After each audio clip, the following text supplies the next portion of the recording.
આજે નીલમબાગ પોલીસ સ્ટેશનના નવાપરા વિસ્તારમાં સવારે ફાયરિંગનો બનાવ બનેલ, જેના કામે ફરિયાદી દ્વારા જે ફરિયાદ દાખલ કરવામાં આવેલા, જેના 6 આરોપીઓને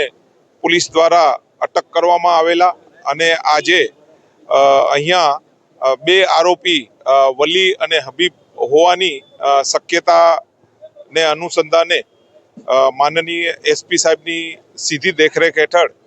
આજે તકશ્રી તથા એલસીબી, એસઓજી અને પેરોલ ફળના સ્ટાફ સાથે અહીંયા રેડ કરતા આરોપીઓ મળ્યા નથી, પરંતુ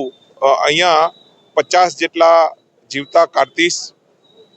6 જેટલી છરીઓ, કોળિયાક જે છે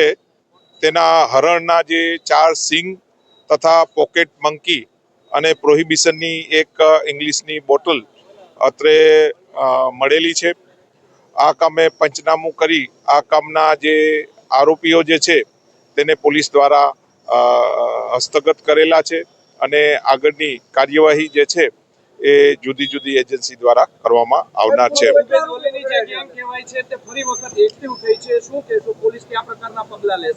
આ કામે હાલમાં જે રેડ દરમિયાન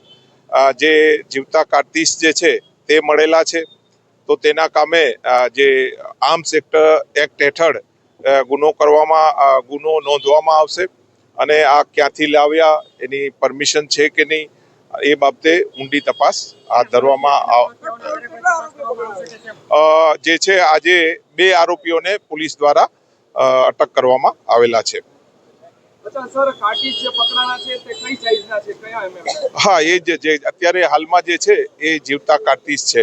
તેની જે પૃથ્થકરણ કરી અને ઓફિશિયલી આપને જે છે જાણ કરવામાં આવશે.